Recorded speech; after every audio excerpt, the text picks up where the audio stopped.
नहीं अब्बास, एक चीज और बताइए, कल जो कि सेरेमनी हुई, अब्बास ये भी तो बताया ना कि हम ये होस्ट कर रहे थे इवेंट चीफ ऑपरेटिंग ऑफिसर वहां पर मौजूद थे, लेकिन उनको भी नहीं बुलाया गया, चेयरमैन पीसीबी भी नहीं गए जा सके। तो फाइनल में तो एटलीस्ट होस्ट का होना बहुत जरूरी है। आप किसी को ट्रॉफी दे रहे हैं, वहां पर हमारी पार्टिसिपेशन, हमारी प्रेजेंस ही नहीं है, तो ये क्या हुआ? ये भी एक अजीब सी बात है, इस पर बड़ी बात हो रही है। देखें, पाकिस्तान क्रिकेट बोर्ड ने ये मामला एड्रेस करने का फैसला किया आईसीसी के सामने। बिल्कुल हम चैंपियंस ट्रॉफी के होस्ट थे, चैंपियंस ट्रॉफी 2025 पाकिस्तान, ये लोगो था हमारा, और हमारा ये राइट था कि हम विनिंग कैप्टन को वहां पर ट्रॉफी देते। मोहसिन नकवी साहब के हवाले से अभी तक ऑफिशियल क्लियरेंस नहीं आई, लेकिन ये बताया गया कि उनकी तबीयत खराब थी, तो जिसकी वजह से वो नहीं जा सके। आई डोंट नो अभी ये चीजें क्लियर होंगी कि उनको दावत दी गई थी, नहीं दी गई नहीं, थी, लेकिन चीफ ऑपरेटिंग ऑफिसर तो थे ना वहां पे। जी चले ठीक है। जी जी जी, टूर्नामेंट डायरेक्टर भी हैं सुमैर, वो वहां पर थे, उनको वहां पर नहीं बुलाया गया। और सरफराज को वहां पर होना चाहिए था, 2000 चैंपियंस ट्रॉफी के वो विनर थे, उनको भी वहां पर होना चाहिए था। अगर आप ऑस्ट्रेलियन प्लेयर को बुला सकते हैं तो आप सरफराज को भी बुला सकते थे। तो ये चीजें कोई थोड़ी नहीं सी तो देखिए जब कोई मेजबान होता है तो सारी चीजें मेजबान ही डिसाइड करता है ना कि भाई क्लोजिंग सेरेमनी कैसे होगी, क्या होगा, कौन कौन खड़ा होगा। तो क्या मेजबान क्या गायब थे वहां पर, या उनकी कोई से नहीं थी? कैसे हो सकता है ऐसा? जी जोए भाई, ये लैक ऑफ अथॉरिटी मुझे लगता है। से जो आपने बात की कि से शायद हमारी नहीं है इतनी, उस से की वजह से आप देखें ना, वसीम अकरम के अलावा इस मामले को किसी ने नहीं उठाया। वसीम अकरम, वकार यूनुस कितने बड़े लेजेंड है, और हमारे मुल्क से कुछ क्रिकेटर उनके खिलाफ बैशिंग यहाँ पर ये अभिषेक से भी पूछते हैं, क्या उन्हें भी यहाँ जी पर है? अभिषेक से भी पूछते हैं। अभिषेक, आपको कैसा लगा ये एक यानी मेजबानी कर रहा है एक मुल्क इवेंट की, लेकिन उसकी नुमाइंदगी नहीं है क्लोजिंग सेरेमनी में, ट्रॉफी देने में कहीं उसके रिप्रेजेंटेटिव मौजूद नहीं है। आपने कैसे देखा इसको? नहीं, बिल्कुल होना चाहिए था। कल जब हम लोग देख रहे थे प्राइज सेरेमनी में, तो मुझे पाकिस्तान क्रिकेट बोर्ड का कोई नहीं दिख रहा है। मैंने एक दो आईसीसी के लोगों से पूछा भी तो उन्होंने इग्नोर किया। लेकिन ये तो आपका काम था कि किसको होना है, किसको नहीं होना है, कहाँ खाना जाना है, कहाँ पटाखे बजने हैं। एमिरेट्स क्रिकेट बोर्ड से कॉन्ट्रैक्ट पाकिस्तान क्रिकेट बोर्ड का था, पाकिस्तान क्रिकेट बोर्ड से अच्छा कॉन्ट्रैक्ट था, पाकिस्तान क्रिकेट बोर्ड मेजबान था, पाकिस्तान क्रिकेट बोर्ड ने सारे कॉन्ट्रैक्ट किए। तो ये तो पाकिस्तान क्रिकेट बोर्ड को तय करना था कौन वहां पर होगा, कौन वहां पर नहीं होगा। आईसीसी से उनका क्या करार हुआ है इसके बारे में कोई जानकारी नहीं है और कुछ पता नहीं चल रहा। जी अच्छा, मैं देख रहा था राशिद लतीफ, जो कि अब्बास आपको याद ही होगा, पहले अभिषेक से जानेंगे। राशिद लतीफ ने कहा है कि अब वो किताब लिखने का उन्होंने इरादा कर लिया है और वो बुक में सब कुछ बताएंगे कि 90s में क्या क्रिकेट में होता रहा है, मैच फिक्सिंग के मामला और सारी चीजें। और आपको राशिद लतीफ का कैरियर के बारे में पता भी है कि कैसे उनको निकाला गया और सब कुछ। तो अभिषेक, ये बड़ा एक इंटरेस्टिंग भी होगा लोगों के लिए जानना, राशिद भाई ने ये ऐलान किया कि वो बुक लिखने जा रहे हैं। निश्चित तौर पर अगर वो सच लिखेंगे तो उसको पढ़ना अच्छा होगा और लोग पढ़ेंगे भी, लेकिन बहुत देर कर दी मेहरबान आते आते। नहीं, पहले भी कोशिश की थी उन्होंने, लेकिन उन्हें कुछ नतायज ऐसे भुगतना। आप क्या कहेंगे अब्बास इस बारे में? देखें, कद आप देखेंगे वसीम वकार का कद कहां पर है और राशिद का कद कहां पर है। राशिद लतीफ उस वक्त की एक पॉलिटिकल पार्टी के इन्फ्लुएंस उनके ऊपर बहुत ज्यादा था और उस वक्त वो टीम के अंदर थे, उन्होंने नो डाउट कुछ अर्सा बड़ा अच्छा परफॉर्म किया। लेकिन वसीम वकार को आप राशिद लतीफ के साथ मैच नहीं कर सकते।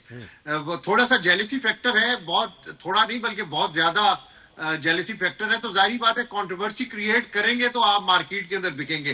तो अब राशिद लतीफ एक नई कंट्रोवर्सी क्रिएट करना चाह रहे हैं।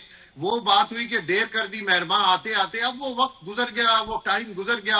वसीम वकार की इंटरनेशनल क्रिकेट के अंदर बहुत ऊपर की से, उनको रिकग्नाइज किया जाता है, आईसीसी हो। ये जो छोटे कद वाले प्लेयर्स हैं जो मुख्तलिफ टीवी चैनल्स के ऊपर बैठकर कंट्रोवर्सी क्रिएट करते हैं और अपनी सोशल मीडिया पर रेटिंग बनाने की कोशिश करते हैं, इनको कुछ भी नहीं मिलेगा। वो लेजेंड्स थे और वो अभी भी लिविंग लेजेंड्स हैं, उनका एक नाम है। वो क्यों क्रिकेट बोर्ड के अंदर नहीं आते ये भी पूरी दुनिया को पता है। क्या वसीम अकरम को कभी ऑफर नहीं हुई? वकार यूनुस को ऑफर हुई है, लेकिन वकार एज ए कोच भी रहे हैं। लेकिन एक टाइम होता है आपका, आप उस टाइम के ऊपर सर्व कर रहे होते हैं। लेकिन बहुत सारे जॉब सीकर्स, मैं इनको कहता हूं कि जो क्रिकेट टीम को पहले बैशिंग करते हैं, फिर हर दौर में क्रिकेट बोर्ड को बैशिंग करते हैं। जब इनको क्रिकेट बोर्ड के चेयरमैनों से कुछ नहीं मिलता तो ये उनके पीछे पड़ जाते हैं अपनी नौकरी लेने के लिए। ये पाकिस्तान के अंदर कल्चर है। मेरे पास एग्जाम्पल्स हैं, मैं आई विटनेस हूं इन चीजों का बहुत सारी। जो मैं आपसे बात कर रहा हूं कि बहुत सारे प्लेयर कहते थे कि क्रिकेट हमारे हवाले कर दें, उनके हवाले क्रिकेट नहीं की तो उन्होंने सोशल मीडिया और टीवी चैनल के ऊपर उस चेयरमैन की बैशिंग शुरू कर दी। यही हमारे साफियों का भी हाल है, यही हमारे एक्स टेक्स क्रिकेटर्स हैं उनका भी हाल है। देखते नहीं है कि किसका कद कितना है, बस बैशिंग करनी है, अपने आप को थोड़ा सा प्रोमिनेंट अच्छा, करना है, जी। सोशल मीडिया पर कंट्रोवर्सी क्रिएट करनी है। अब इसके बाद अभिषेक क्या समझते हैं आप? थोड़ी सी ये खबर कहीं से आई थी, बहरहाल अभी तो गैर मुसद्दिका है, इसको हम ये नहीं कह सकते कि ये कि भारत और पाकिस्तान की कोई सीरीज हो सकता है, देयर आर सम चांसेस कि हो जाए, शायद कोई मामला तय पा रहे हैं या कोई बात का आगाज हुआ है। आपकी खबर क्या है इसमें? नहीं, मुझे तो अभी ऐसे कोई हालात नजर नहीं आ रहे हैं कहाँ से ये खबर आई है, लेकिन अगर होता है तो अच्छा होता है, लेकिन अभी मुझे कोई हालात नजर नहीं आ रहे हैं। अच्छा, ये जो कल का मैच है इसमें रोहित शर्मा की इनिंग्स की हमने बात नहीं की अभी तक। रोहित शर्मा ने मतलब वैसे तो अर्ली ऑन आके वो यही करते हैं, प्रेशर रिलीज करते हैं, और लेकिन कल जो जिस फॉर्म में वो दिखाई दिए और जैसे उन्होंने लॉन्ग ऑन पे लॉन्ग ऑफ पे जो छक्के वगैरह मारे हैं, मिड विकेट पर जो उन्होंने मारा है, तो उससे तो वाकई लग रहा है कि फैसला रिटायरमेंट का अभी शायद बनता नहीं है और वर्ल्ड कप तक वो लेकर जाएंगे अपनी इसी तरह की इनिंग्स वो खेलेंगे। जरा फिटनेस पर थोड़ा तवज्जो दे दें बस अभिषेक।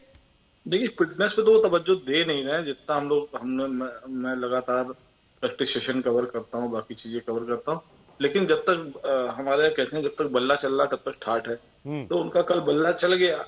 अगर भारतीय टीम ट्रॉफी जीत गई तो उन्होंने संन्यास ना लेने का फैसला किया। अगर उनका बल्ला नहीं चलता, भारतीय टीम ट्रॉफी हार जाती, तो शायद फैसला कुछ और होता। कल की इनिंग की बात करें तो बिल्कुल निश्चित तौर पर रोहित शर्मा ने इस तरीके की इनिंग खेली कि उन्होंने एक तरीके से मैच खत्म ही कर दिया था। अगर उनकी इनिंग इतनी तेज ना होती तो बीच के ओवर में जो स्लो गेम होता है उससे हम लोगों को नुकसान होता। लेकिन रोहित शर्मा जब खेल रहे थे और जब आउट होने से पहले तो ऐसा लग रहा था कि 40 ओवर से लेकर 42 ओवर के बीच मैच खत्म हो जाएगा। तो रोहित शर्मा को इसी तरीके से जाना जाता है, खासतौर से 2023 वर्ल्ड कप के पहले से उन्होंने इसी तरीके का गेम खेलना शुरू किया था। कल उनकी इनिंग में इतना अंतर था, कल उन्होंने प्रेस कॉन्फ्रेंस में कहा भी कि इस बार देखा होगा कि मैंने जो है बड़ी इनिंग खेलने की सोची। पहले क्या होता था, वो आते थे, हर बॉल मारते थे और आउट होके चले जाते थे। बिल्कुल 2023 वर्ल्ड कप के फाइनल में भी 47 रन पे आउट हो गए थे और मतलब गिल का विकेट गिर गया था, उसके बाद भी रोहित मारने के चक्कर में आउट हो गए। तो उनको वहां पे टिकना चाहिए था, तो उन्होंने वहां से सीखा। और ये जो तीन आपके जी जब उन्होंने शुरुआत में काफी मारा और उसके बाद उन्होंने टिक कर खेला थोड़ा सा तो वो 70-76 रन बिल्कुल सही कह रहे हैं आप। तो मुझे लगता है कि इस तरीके की इनिंग उनको खेलनी चाहिए थी और उन्होंने कल परफेक्ट इनिंग खेली। और फिर देखे लेटर ऑन न्यूजीलैंड को जब उन्होंने रोहित ने इतना अच्छा खेला तो फास्ट बॉलर्स हटा के स्पिनर्स लाए,